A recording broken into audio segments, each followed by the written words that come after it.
Hello guys, welcome to our channel super trade Lakshya. यहाँ बात करेंगे किस तरीके से हम प्लान कर सकते हैं कल के लिए। आज भी मार्केट जो था वो शुरू में थोड़ा रेंज बाउंड था। पहले हम नीचे गए, फिर थोड़ा बाउंस आया, फिर हम नीचे गए और लास्ट में एक अच्छा बाउंस आया क्योंकि चाइना की तरफ से कुछ कमेंट्स आए कि वो निगोशिएशन के लिए तैयार हैं अगर चाइना को रिस्पेक्ट दिया जाता है और कोई एक एक जो बात है उसमें प्रेडिक्टेबिलिटी हो कि आज कुछ बात कर रहे हो, कल कुछ बात करते हो, परसों कुछ और बात करते हो। और अमेरिका ने आज 245% का टैरिफ लगा दिया है। चाइना ने कहा हम 124 125 के ऊपर नहीं जाएंगे, ये लगे पड़े हैं अपना। तो ये क्लियरली दिख रहा है कि चाइना को ज़्यादा प्रेशर में डाल के ट्रम्प कुछ निकलवाना चाह रहा है, कोई बड़ी डील या कुछ चीज़ें।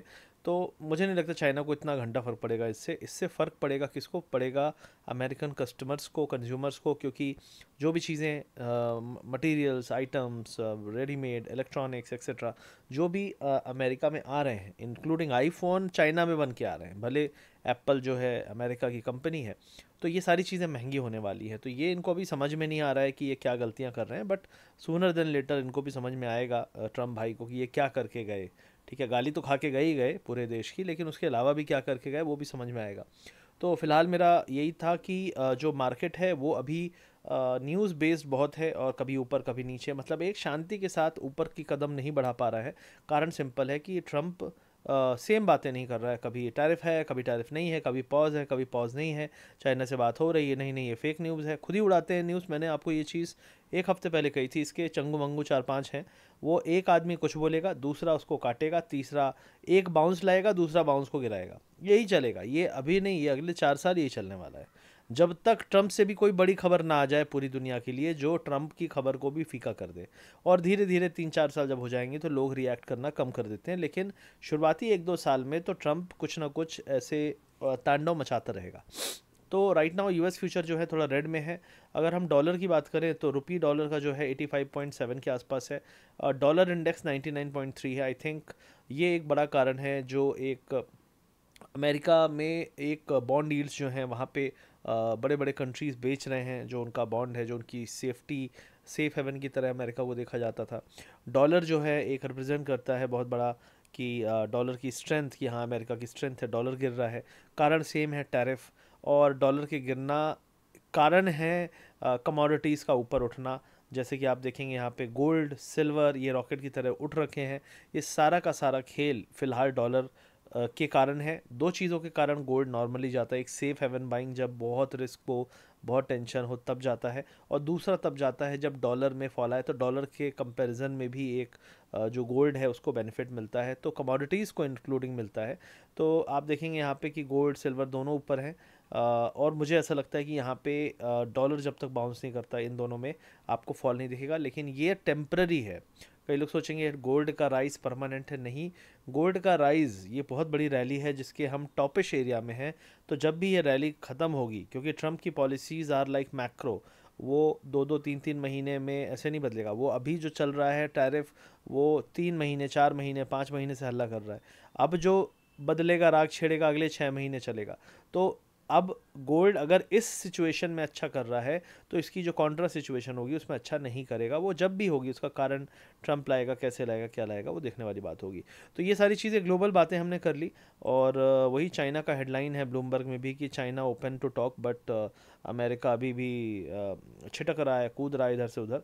जैसे तवे में जीरा होता है, शुरू में जब डालो तो कूदता है ना, वैसे ही अभी ट्रम्प कूद रहा है।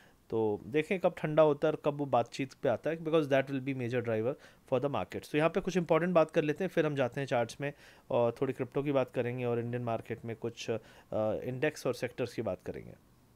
तो दोस्तों, इससे पहले कि हम वीडियो में आगे बढ़ें, यहाँ पे बात करना चाहता हूँ मैं बहुत इंपॉर्टेंट चीज़ के बारे में। अगर हम मार्केट की बात करें तो ETF एनालिसिस आज के ट्रेडर्स के लिए बहुत इंपॉर्टेंट है। Stock market analysis, sector analysis, ये सारी चीज़ें बहुत इंपॉर्टेंट होती है। ऐसा इसलिए है क्योंकि हर दिन नए पैटर्न्स और नए ट्रेंड्स हम लोगों को देखने को मिल रहे हैं। बस इन अपॉर्चुनिटीज़ को सही तरीके से इनका फ़ायदा उठाने की ज़रूरत है, इनको समझने की ज़रूरत है। ट्रेडिंग और इन्वेस्टिंग दोनों काफ़ी रिवॉर्डिंग हो सकते हैं, लेकिन जब ट्रेडिंग की बात आती है कई लोग कन्फ्यूज़ हो जाते हैं, शुरुआत कहाँ से करें, किस स्टॉक को पिक करें और किस वक्त एंट्री एग्जिट लें। अगर आप भी कुछ ऐसा ही फील कर रहे हो तो एक सिंपल और इफेक्टिव सॉल्यूशन है ब्लिंकएक्स। ब्लिंकएक्स एक स्मार्ट ट्रेडिंग प्लेटफॉर्म है जो आपको रियल टाइम मार्केट इंसाइट देता है, रिसर्च बैक्ड एनालिसिस देता है और प्रो लेवल टूल्स देता है। ये टूल्स आपको सही टाइम पे इन्फॉर्म डिसीजन लेने में मदद करते हैं ताकि आप किसी भी अपॉर्चुनिटी को मिस ना करें। सबसे अच्छी बात यह है कि ब्लिंकएक्स में ज़ीरो ब्रोकरेज है। जी हाँ, आप equity, delivery, intraday, NSC, FNO और आईपीओज में जितना चाहे उतना अनलिमिटेड ट्रेडिंग कर सकते हैं बिना किसी एक्स्ट्रा चार्जेस के। इनकी ट्रेडिंग प्लान्स भी काफ़ी अफोर्डेबल हैं। 249 फॉर 2 मंथ्स, 599 फॉर 6 मंथ्स और 899 फॉर 12 मंथ्स। ब्लिंकएक्स आपको एडवांस टूल्स भी देता है जैसे customisable dashboard, strategy builder tool, real time market updates और स्मार्ट वॉच लिस्ट। साथ ही आपको मिलती है एक्सपर्ट रिसर्च कॉल्स जिसमें क्लियर गाइडेंस होती है कब एंट्री लेना है, स्टॉप लॉस कहाँ लगाना है और किस टारगेट पे एग्जिट करना है। तो अगर आप मार्केट में हर अपॉर्चुनिटी का मैक्सिमम यूज़ लेना चाहते हैं तो अभी ब्लिंकएक्स को ट्राई कर सकते हैं। लिंक वीडियो के डिस्क्रिप्शन और पिन कमेंट में मैंने दे दिया है। एक बार आप खुद यूज़ करके एक्सपीरियंस करिए कि स्मार्ट ट्रेडिंग कितनी सीमलेस हो सकती है। तो आइए चलते हैं, बात करते हैं इस वीडियो में अपने एनालिसिस के बारे में। तो अब सबसे पहले यहाँ पे अगर हम आएँ और हम देखें ओवरऑल, मैं वीकली टाइम फ्रेम की बात कर रहा हूँ, तो जब हम वीकली टाइम फ्रेम में देख रहे हैं तो पूरी की पूरी जो रैली थी वो आपकी यहाँ पे टॉप बना के हमने देखा, ये आपका कंसोलिडेशन था। यहाँ पे हमने कंसोलिडेशन अभी नहीं देखा है, शार्प फॉल, शार्प प्राइस, फिर शार्प फॉल, फिर शार्प प्राइस। तो यहाँ पे क्योंकि इसके बाद लोगों ने एक बहुत बड़ी रैली देखी थी क्लोज टू 22,000 के बाद, तो लोगों को अभी भी जब भी इस एरिया में कॉन्फिडेंस आता है तो वो वैसा ही फील करते हैं कि हम तुरंत से 26 पहुंच जाएंगे, इसलिए इस तरीके की बाइंग आती है। लेकिन मार्केट में इस तरीके की बाइंग वापस से आके सस्टेन करने के लिए आपको उसी टाइप का फंडामेंटल, उसी टाइप का सिनेरियो चाहिए जो अभी मिसिंग है। एफआईआई के फ्लोज थोड़ा आए हैं जो कि अच्छी बात है, लेकिन लोगों के अंदर, रिटेलर के अंदर वो जो एक क्या कहते हैं उसको, बुल एक फीलिंग आने लगती है कि भैया वाइल्ड मार्केट है, अब तो हम रैली बड़ी करने वाले हैं, अब तो चांद तक जाएंगे, टू द मून वाले। तो वो अभी भी यहाँ पे मिसिंग है। मोस्टली वो आएंगे तो 23,700 600 के जो सस्टेनेंस के ऊपर आएंगे वीकली टाइम फ्रेम में। राइट नाउ अगर हम देखें तो वीकली टाइम फ्रेम पे क्लोजिंग बहुत अच्छी है, एक ये ट्रेंड लाइन थी, एक ये ट्रेंड लाइन थी, दोनों ट्रेंड लाइन के हम ऊपर हैं। तो फिलहाल 23,200 के ऊपर रहना इज़ ए बुलिश साइन। और यहाँ पे सेलिंग आई थी स्ट्रॉन्ग 23,800 पे।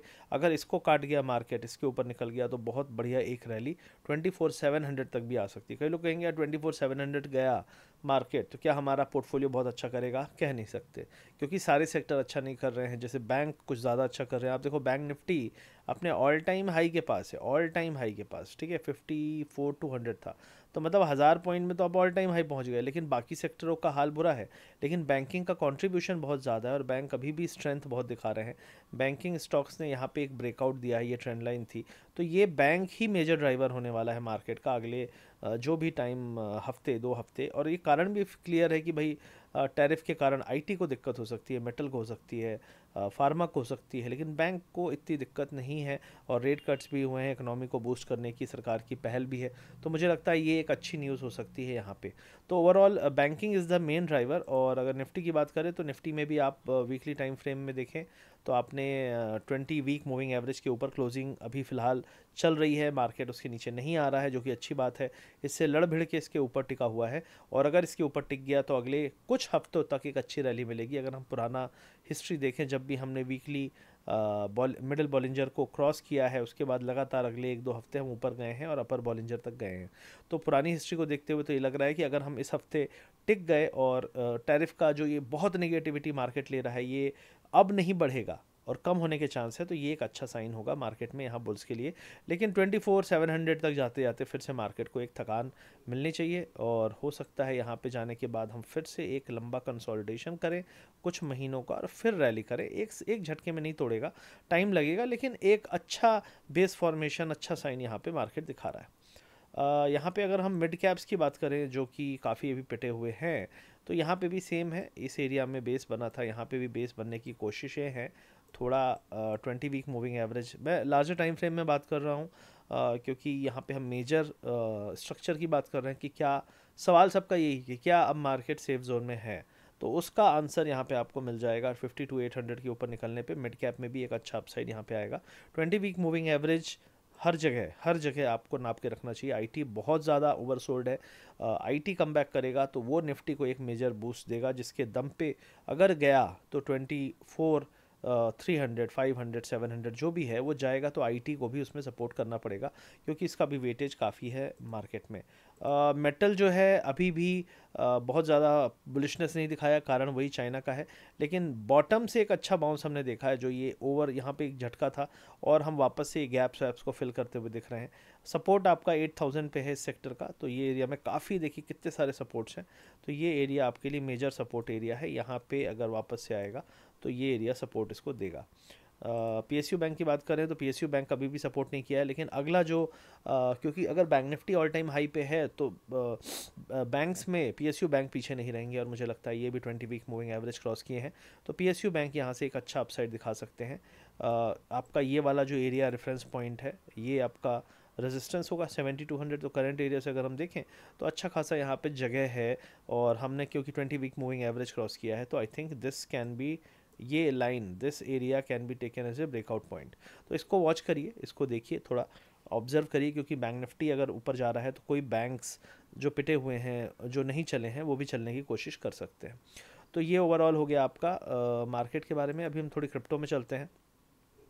एक बार यूएस का फ्यूचर देख लें तो यूएस फ्यूचर वही सेम ऊपर नीचे थोड़ा बहुत चल रहा है। क्रिप्टो में अगर हम जाएं तो यहाँ पे बिटकॉइन 86,000 को क्रॉस नहीं कर पा रहा है, जो कि अभी भी एक समस्या है। 86,000 जब तक पार नहीं करेगा हम 92 94 की बात नहीं कर सकते, लेकिन 86 के ऊपर निकला, जब भी निकला वो एक मेजर बड़ी खबर का वेट कर रहा है। इथीरियम से 1600 के ऊपर जाता है लेकिन बहुत टिक नहीं पाता, ये सबसे कमज़ोर रहा है मेजर क्रिप्टोज़ में, लेकिन हर कमज़ोर घोड़ा कभी ना कभी, कोई घोड़ा ही है तो दौड़ेगा, तो इसका भी दिन आएगा, अभी तो नहीं आया है लेकिन आएगा। तो इसको भी मुझे लगता है 1600, 1680, 1700 के ऊपर निकल, जब भी निकलेगा ये अच्छा वहाँ से दौड़ लगाएगा। 2000, 2100, 2200 तक की इसकी रैली वहाँ पे आपको देखने को मिलेगी। यहाँ पे 86 के ऊपर आपको 92, 94 तक के मूव देखने को मिल सकते हैं। XRP जो है 2.06 या 2.2 क्रॉस नहीं कर पा रहा है, 2.2 के ऊपर निकलने पे यहाँ पे भी आपको एक अच्छा मूव मिलेगा। इस बार अच्छी बात क्या हुई है, मार्केट ने गिरने के बाद रैली पागलपन वाली नहीं की है, क्योंकि हर बार जब भी रैली उस टाइप की आती थी तो वो इमेच्योर काइंड ऑफ मूव दिखाता था और वहाँ से पिटाई बहुत बुरी हो जाती थी। इस बार मार्केट बहुत सोच के, बहुत समझ के, बहुत थम के रैली कर रहा है, तो ये एक, कई लोग सोचेंगे कि यार ये गड़बड़ है, लेकिन मैं कहूँगा इसको एक मैच्योर मूव कहूँगा, कि मार्केट बहुत जल्दी में नहीं भाग रहा है। जल्दी में जब जल्दी का काम शैतान का होता है, वही चीज़ चल रही थी। सोलाना आपका 124, 125 है, नॉट बैड। मुझे लगता है यहाँ पे 134 पे रेजिस्टेंस मिला था, 124 के आसपास सपोर्ट है। अगर ये वापस से दोबारा 135 के ऊपर निकला तो यहाँ भी अच्छा 150, 155 तक का मूव जगह है, और 155 के ऊपर 180 तक की जगह है। तो 135 जब भी पार करेगा तो एक अच्छा अपसाइड 20-30 पॉइंट्स का यहाँ पे आपको मिल सकता है। ओवरऑल अगर हम देखें तो क्रिप्टोज़ में भी सेम चीज़ है, मैच्योर बेस फॉर्मेशन है, which is a good thing. Maturity के साथ, पागलपंती के साथ नहीं भाग रहा है। तो आई थिंक ओवरऑल मार्केट में इंतज़ार है ट्रंप के जो जो भी फूकता हो सस्ते नशे, महंगे नशे, उससे निकलने का और कुछ अच्छी बातें करने का जो कि मार्केट को हेल्प करे, तभी मार्केट यहाँ से अपसाइड दिखा पाएगा। तो आई होप वीडियो अच्छा लगा तो लाइक करिए, शेयर करिए, सब्सक्राइब करिए। अगर आप ट्रेड करना चाहते हैं तो वीडियो के डिस्क्रिप्शन में आप क्रिप्टो करेंसीज़, क्रूड, गोल्ड, अगर आप हमारी ग्लोबल ऑडियंस है तो आप वहाँ पे जाके अकाउंट खोल सकते हैं और गूगल फॉर्म भर दीजिएगा, तो आपको हम अपने वीआईपी ग्रुप में ऐड कर लेंगे। वीआईपी ग्रुप अभी तक बना नहीं है, कारण ये है बहुत सारे लोगों ने फॉर्म भरा, किसी ने अपना टेलीग्राम आईडी नहीं डाला है, बहुत उल्टा पुल्टा डेटा है, तो डेटा को प्रॉपर करने में, और कई लोगों का डेटा ही नहीं है तो उसको बनाने में थोड़ा टाइम लग रहा है, लेकिन जैसे ही बनेगा तो आपको ऐड कर दिया जाएगा। जो भी लोग अकाउंट खोलेंगे उनको हम वहाँ पर ऐड कर देंगे, तो लिंक आपको मिल जाएगा डिस्क्रिप्शन में, ज़रूर जाइए, अकाउंट खोलिए और ट्रेडिंग शुरू करिए। क्रूड है, गोल्ड है, क्रिप्टो है, फॉरेक्स है, ये सारी चीज़ें ग्लोबल ऑडियंस है, कहीं भी कर सकते हैं। और सिंपल है यहाँ पे कि फ़िलहाल इंडियन मार्केट में मैच्योरिटी के साथ इन्वेस्टमेंट करिए। बहुत पैसा लास्ट टाइम लोगों को मैंने कहा था प्रॉफिट में हो कुछ तो बुक कर लो, मेरे साथ वाले में मामा हैं और भी लोग हैं, मैं बोलता था, लेकिन सुनने वाले वही ग्रीड है ना, आँखों में बिल्कुल अंधड़ हो जाते हैं कि अरे अब तो 30,000 जाएगा निफ्टी, क्या करना है, अब तो बल्ले बल्ले हो जाएगी अगले साल, तो बल्ले बल्ले से पता नहीं क्या हो गया, दही बल्ले हो गए। तो अभी समस्या यही है कि लोग समझ नहीं रहे हैं कि इजी मनी एक बार बनती है, बार बार नहीं बनती, और अभी इजी मनी बनने का टाइम जा चुका है। अब पैसा बनेगा लेकिन मेहनत से बनेगा, सही स्टॉक में रहने पे बनेगा, कचरा स्टॉक से बाहर निकलने का समय भी आएगा। और वो सारी चीज़ें आपको जब भी मार्केट नेक्स्ट टाइम एक रेजिस्टेंस को मिले, जो कि जैसे मैं निफ्टी में, बैंक निफ्टी में जो भी मैं बता रहा हूँ, तो आपको वहाँ पे कचरा स्टॉक्स से साइड होके कुछ मैच्योर स्टॉक्स जो अभी नहीं चले हैं, कुछ सेक्टर है जो नहीं चले हैं, उनमें शिफ्ट करने का मौका मिलेगा। तो उस पर ध्यान दीजिए और सीखिए समझिए। इसी तरीके से वीडियो बनाता रहूँगा, सब्सक्राइब ज़रूर कर लीजिएगा। और इसी तरीके से अभी लाइव भी शुरू करने वाला हूँ मैं, हो नहीं पा रहा था, अभी थोड़ा मेरा फिजियोथेरेपी सेशन चल रहे हैं, मेरे थोड़े शोल्डर में प्रॉब्लम थी 1 डेढ़ महीने से, काफ़ी पेन था। तो इसलिए मैं अब जैसे यहाँ बैठा हूँ तो बहुत देर तक नहीं बैठ पाता था। तो अभी मैं थोड़ा सा फोकस कर रहा हूँ हेल्थ पे कि जो भी चीज़ें हैं फिक्स की जाए और काम आगे अच्छे से किया जाए। तो उम्मीद है कि फिर मिलेंगे चलते चलते। Thank you very much, see you soon. Subscribe share like, bye bye.